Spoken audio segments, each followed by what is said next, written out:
Smart Generation, apa kabar kalian semua? Kembali lagi di video pembelajaran Primagama. Perkenalkan, nama kakak adalah Jelita. Di sini, kakak adalah instruktur Smart untuk mata pelajaran biologi. Oh iya, tahukah kalian tentang pencemaran lingkungan? Pernahkah kalian mendengar tentang pencemaran lingkungan? Untuk lebih jelasnya, mari kita simak video berikut ini.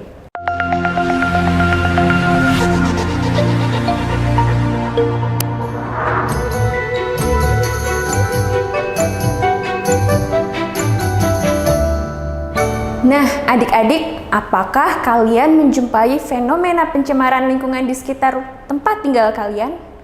Sekarang kita simak gambar berikut ini. Nah, pernahkah kalian menjumpai secara nyata fenomena di bawah ini? Di situ terdapat gambar tentang botol minuman bekas dan juga gambar pencemaran udara akibat aktivitas industri. Pernahkah kalian melihat? Tentu saja pernah, karena kita selalu berhubungan dengan hal-hal yang berhubungan dengan pencemaran lingkungan. Apa sajakah pencemaran lingkungan dan bagaimana pencemaran lingkungan dapat terjadi? Mari kita simak slide berikut ini. Apa itu pencemaran lingkungan? Pencemaran lingkungan adalah masuk atau dimasukkannya zat, energi, atau komponen lain ke dalam lingkungan yang dinamakan dengan polutan. Jika polutan itu telah mencapai ambang batas yang sudah tidak bisa ditolerir oleh lingkungan, maka terjadilah pencemaran. Nah, adik-adik bisa simak gambar yang ada di dalam video ini. Ada gambar pencemaran air dan pencemaran udara. Terlihat di situ bahwa di dalam badan air terdapat sampah-sampah yang menumpuk. Bagaimana itu terjadi ya? Nah, ada juga gambar tentang kebakaran hutan. Kebakaran hutan akan menyebabkan polusi udara dan akan merusak kualitas lingkungan hidup. Nah, menurut kalian, apakah pencemaran lingkungan itu dapat disebabkan oleh aktivitas manusia? Mari kita simak. Penyebab dari pencemaran lingkungan yang pertama adalah aktivitas manusia dan yang kedua adalah faktor alam. Aktivitas manusia seperti apa yang dapat mempengaruhi pencemaran lingkungan? Seperti contohnya asap kendaraan bermotor yang dilakukan oleh manusia. Yang kedua adalah limbah pabrik dan juga limbah-limbah industri lain. Untuk faktor alam bisa disebabkan karena erupsi gunung membawa debu-debu vulkanik yang akan menyebabkan pencemaran udara. Selanjutnya, kakak akan menjelaskan tentang macam-macam pencemaran lingkungan. Ada apa saja pencemaran lingkungan itu? Nah, untuk macam-macam pencemaran lingkungan, yang pertama adalah pencemaran air. Pencemaran air berarti masuknya limbah ke dalam badan air. Kita ketahui bahwa indikator air bersih adalah air yang tidak berbau, air yang tidak berwarna, air yang tidak berasa, dan air yang tidak mengandung mikroorganisme. Jika keempat indikator ini tidak terpenuhi, maka terjadilah pencemaran air. Pencemaran air dapat diakibatkan yang pertama adalah limbah rumah tangga, yang kedua adalah limbah industri, yang ketiga adalah limbah pertanian. Untuk limbah rumah tangga pasti kalian tidak asing. Limbah rumah tangga adalah sisa-sisa sampah kemasan yang dihasilkan oleh rumah tangga. Yang kedua, limbah industri adalah limbah-limbah yang dihasilkan oleh aktivitas industri yang dibuang ke badan air dan akan membahayakan kualitas lingkungan air. Yang ketiga, pertanian. Limbah pertanian dapat berupa sisa-sisa pupuk yang dibuang ke perairan sehingga mengakibatkan fenomena eutrofikasi, yaitu penutupan permukaan perairan oleh alga atau kita sebut dengan blooming alga. Yang kedua adalah pencemaran tanah. Apa yang kalian ketahui tentang pencemaran tanah? Nah, pencemaran tanah ini disebabkan oleh limbah domestik, limbah industri, dan juga limbah pertanian. Penyebabnya hampir sama dengan apa yang terjadi di pencemaran air. Nah, dampaknya di pencemaran tanah ini adalah menurunnya kesuburan tanah dan juga mempengaruhi kelangsungan makhluk hidup yang berada di dalam tanah. Nah, ini adalah gambar tentang limbah domestik. Limbah domestik adalah limbah sisa-sisa hasil kemasan, botol, dan lain-lain. Untuk yang kedua, limbah industri berasal dari aktivitas pabrik yang mencemari tanah. Yang ketiga adalah limbah pertanian. Limbah pertanian ini timbul karena penggunaan pupuk berlebih dan mempengaruhi kesuburan tanah. Adik-adik, kalian harus tahu berapa lama sampah diuraikan di dalam tanah. Kira-kira berapa lama ya sampah-sampah yang kita buang dapat terurai? Nah, adik-adik, kakak tampilkan beberapa gambar yang pasti kalian sudah familiar. Ada koran. Koran terbuat dari kertas, sehingga masa penguraiannya akan lebih cepat. Masa penguraian koran adalah selama 4 minggu. Yang kedua, ada kaleng aluminium. Kaleng aluminium pasti kalian juga sering menggunakan, bukan? Ya, betul sekali. Kaleng aluminium biasanya kita gunakan untuk botol minum, untuk botol sarden, kaleng sarden, begitu bukan? Nah, kaleng ini akan terurai selama 80-100 tahun. Lama bukan? Nah, untuk itu kita harus meminimalisir penggunaannya. Untuk yang ketiga adalah botol plastik. Botol plastik ini akan terurai selama 450 tahun.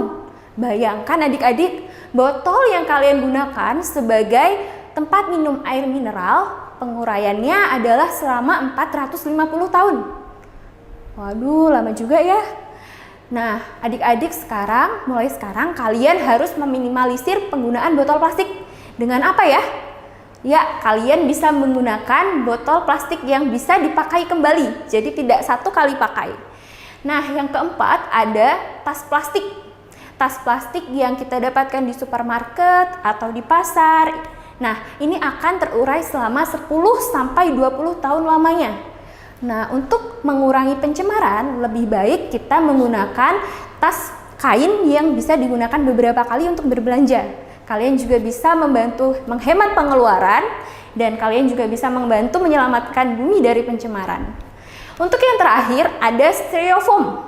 Styrofoam ini tidak terurai. Jadi, jika kalian membungkus makanan lebih baik tidak menggunakan styrofoam karena styrofoam ini juga menggunakan bahan kimia yang berbahaya bagi makanan. Jadi bagaimana solusinya? Ya, kalian bisa menggunakan daun atau bisa menggunakan wadah makanan yang aman bagi makanan. Selanjutnya, pencemaran udara. Pencemaran udara artinya pencemaran yang disebabkan oleh polutan yang terjadi di udara. Pencemaran udara terjadi akibat aktivitas manusia.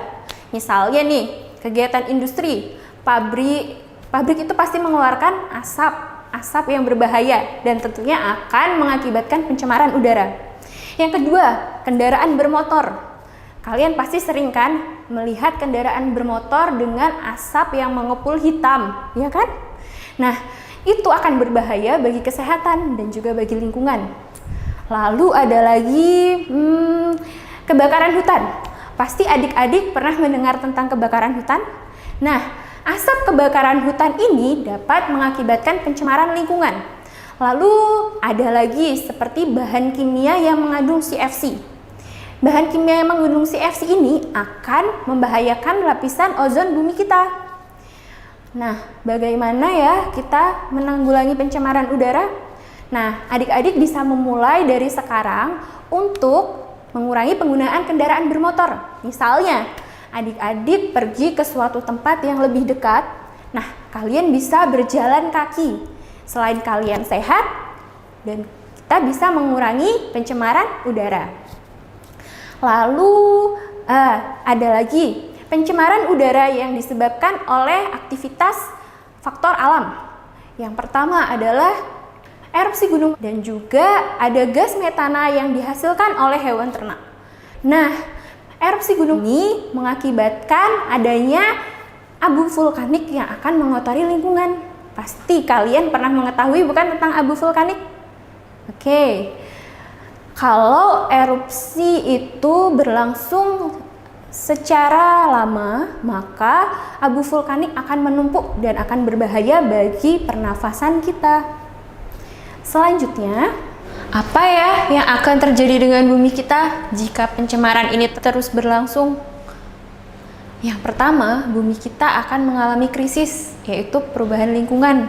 Perubahan lingkungan ini dapat dibarengi dengan adanya perubahan iklim. Bumi kita menjadi semakin panas, semakin tidak teratur suhunya, dan cuacanya menjadi tidak stabil.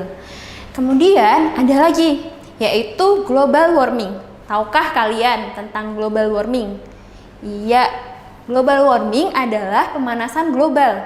Pemanasan global ini bisa disebabkan oleh pencemaran udara. Jadi dek, begini ya, asap-asap kendaraan bermotor dan sisa asap pabrik yang mengupul di udara akan terjebak di luar bumi dan akan mempengaruhi panas bumi. Karena panas bumi tidak bisa dipantulkan keluar lagi oleh adanya gas-gas yang memperangkap bumi tersebut.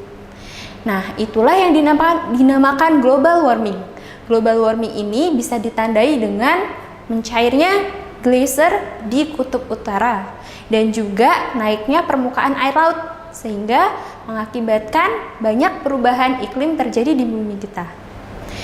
Nah, tadi kakak sudah menjelaskan tentang pengertian pencemaran lingkungan, macam-macam pencemaran lingkungan dan penyebabnya. Kemudian sekarang kita masuk ke latihan soal. Masih semangat kan adik-adik? Nah, untuk yang pertama, kakak bacakan. Peristiwa masuknya gas CO2, sisa pembakaran, dan komponen lain ke dalam lingkungan disebut pencemaran. Kakak kasih waktu 3 detik. 1, 2, 3. Apa jawabannya? Ya, pencemaran udara. Jadi, seperti yang kakak sudah jelaskan tadi, bahwa gas CO2 dan sisa pembakaran akan terperangkap di dalam udara. Dan hal ini akan mengakibatkan rusaknya kualitas lingkungan, menurunnya kebersihan udara.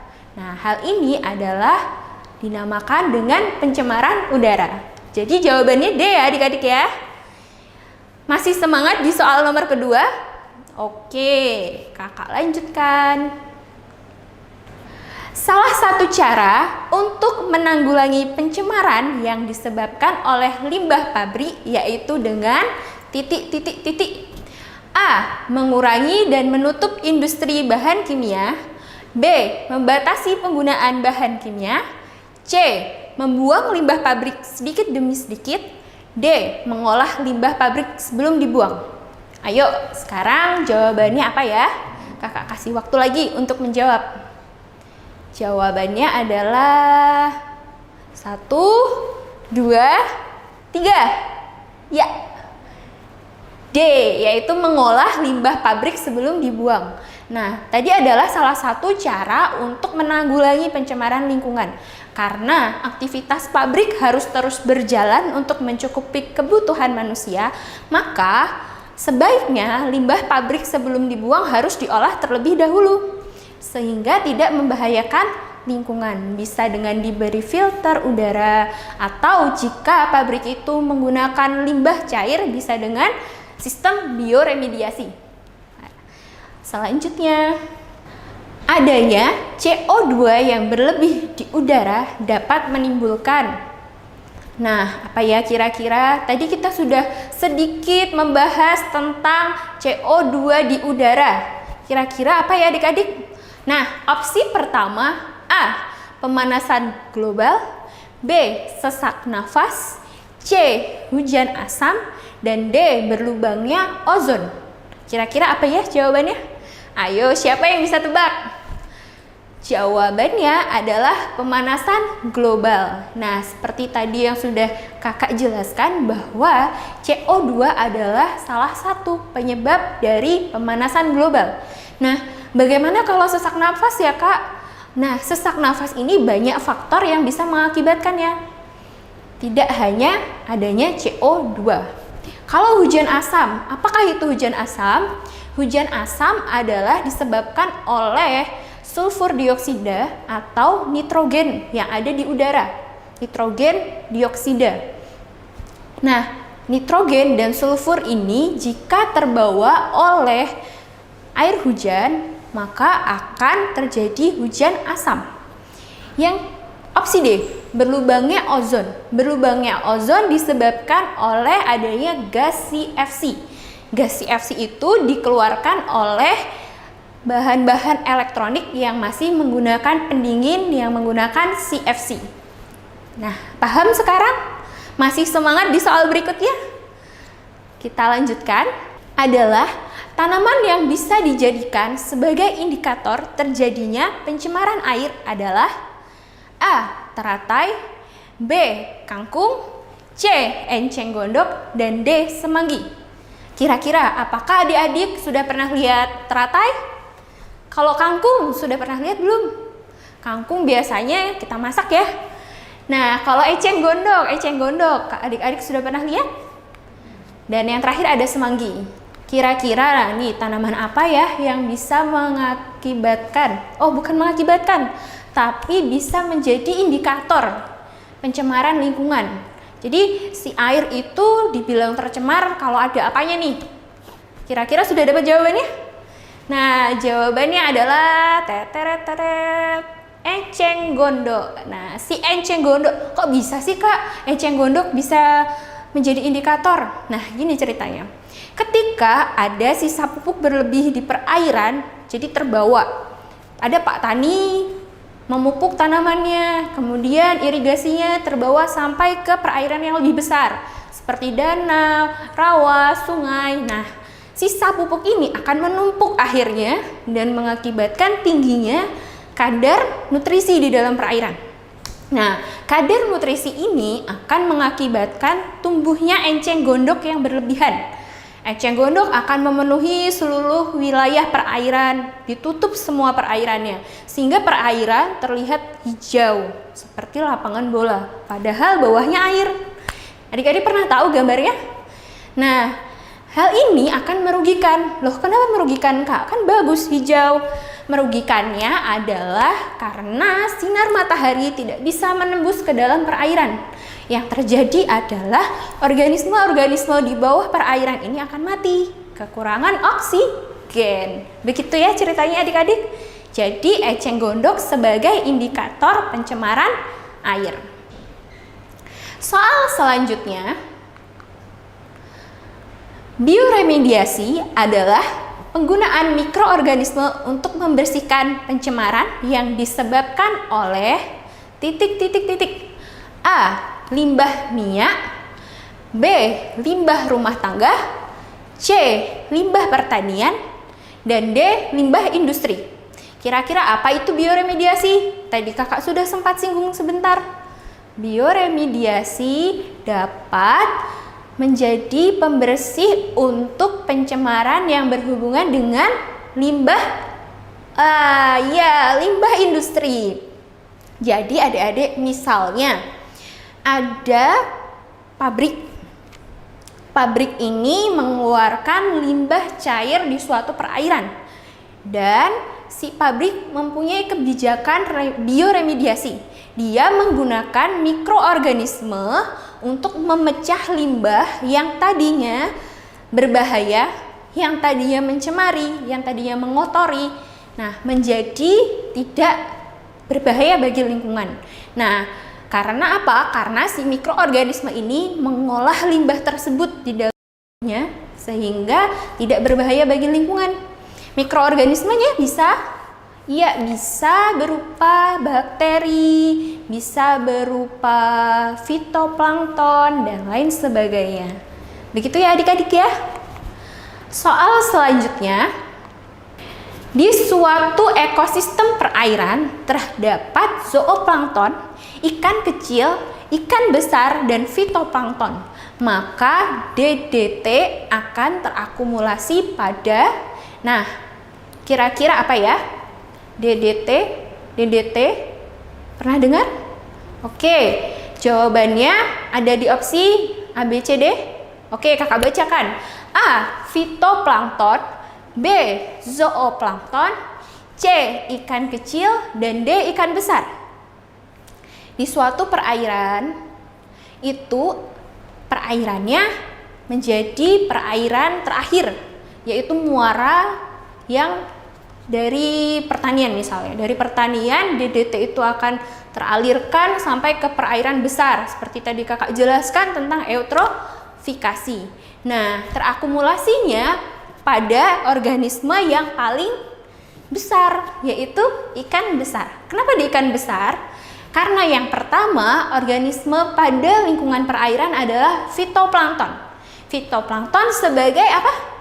Produsen di ekosistem perairan. Fitoplankton akan dimakan oleh zooplankton. Kemudian zooplankton akan dimakan oleh ikan kecil dan ikan kecil akan dimakan oleh ikan besar. Jadi akumulasinya akan paling banyak terdapat di ikan besar. Betul sekali. Kakak mau tanya nih, dari awal tadi sampai soal yang sekarang, siapa yang menjawab benar semua? Ya, adik-adik anak Indonesia semuanya cerdas dan bersemangat. Soal selanjutnya, dampak yang timbul jika kita menggunakan gas CFC pada kulkas, spray, dan AC adalah titik-titik-titik. A. Efek rumah kaca. B. Pencemaran udara di lingkungan sekitar perumahan.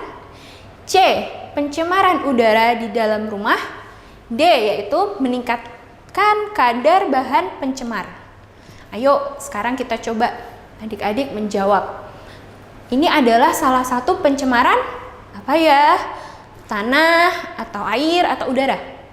Ya, ini adalah salah satu contoh dari pencemaran udara. Gas CFC ini akan mengakibatkan, ya jawabannya adalah meningkatnya kadar bahan pencemar di udara. Nah, ini adalah salah satu contoh pencemaran udara. Karena gas CFC ini berbahaya, Dek. Berbahaya apa? Dia akan membuat lapisan ozon di bumi kita berlubang. Sehingga akan terjadi apa? Masuknya radiasi bumi yang berlebih. Radiasi matahari yang berlebih ke dalam bumi kita. Nah, itu yang berbahaya dari gas CFC. Nah, soal selanjutnya, yang tidak termasuk bentuk penanggulangan yang dapat dilakukan untuk mencegah pencemaran tanah yaitu A. Pemakaian pupuk sesuai kebutuhan. B. Sistem tanam monokultur. C. Menanggulangi sampah plastik. Yang D. Mengelola sisa radioaktif. Nah, apa ya kira-kira? Nah, di situ ada kata tidak termasuk bentuk penanggulangan. Berarti adalah kita cari yang bukan cara penanggulangan. Kira-kira apa ya? Jawabannya adalah sistem tanam monokultur. Karena yang A, pemakaian pupuk sesuai kebutuhan. Bisa tidak untuk menanggulangi pencemaran? Bisa, Kakak. Iya, betul adik-adik. Karena apa? Karena kalau berlebihan itu akan menimbulkan pencemaran. Yang C, menanggulangi sampah plastik. Nah, tadi kita sudah belajar bagaimana dan berapa lama sampah plastik itu dapat terurai. Nah, kita harus mengurangi dan memisahkan sampah plastik dan menggunakan plastik sesuai dengan kebutuhannya. Yang D, mengelola sisa radioaktif. Jadi bahan-bahan radioaktif lebih baik dikelola terlebih dahulu sebelum dibuang atau dipisahkan sampah yang bersifat radioaktif. Oke. Untuk soal selanjutnya, pencemaran tanah banyak terjadi karena adanya sampah organik dan anorganik. Salah satu penyebab dari pencemaran tanah tersebut yaitu titik-titik-titik. Nah, kita disuruh memilih apa yang organik itu apa saja, yang anorganik itu apa saja. Yang A, organik yaitu kaca, kertas, dan besi. B, anorganik yaitu kaca, plastik, dan besi juga. Dan C, anorganik, daun, plastik, dan besi. D, organik, daun, kaca, dan sisa makanan. Kira-kira yang mana ya jawabannya ya? Sudah? Ya, jawabannya adalah B, anorganik, yaitu kaca, plastik, dan besi. Anorganik dan organik. Organik adalah bahan yang terbuat dari sisa makhluk hidup. Sedangkan yang anorganik adalah bahan yang terbuat dari benda yang bukan makhluk hidup. Sekarang kita lihat. A. Organik, kaca, kertas, dan besi. Tentu bukan ya. Sehingga jawabannya mereka adalah termasuk ke dalam anorganik. Kenapa yang C juga salah? Karena ada daun. Daun terbuat dari makhluk hidup. Yang D, organik, daun, kan ada daun. Oke, boleh. Tetapi ada kaca dan sisa makanan. Oh, sisa makanan itu organik. Yang bukan adalah kacanya. Sehingga jawabannya B. Oke, dapat diterima adik-adik? Nah, adik-adik, tadi kita sudah belajar bersama tentang materi pencemaran lingkungan. Dan kita sudah membahas soal-soal yang berkaitan dengan pencemaran lingkungan. Adik-adik sudah paham bukan? Oke, kalau begitu kita sudahi sesi belajar pada hari ini. Semoga adik-adik tetap selalu semangat dalam belajar, tetap sehat. Oh iya, jangan lupa untuk subscribe channel Primagama dan nyalakan loncengnya untuk tahu update video terbaru kita. Oke?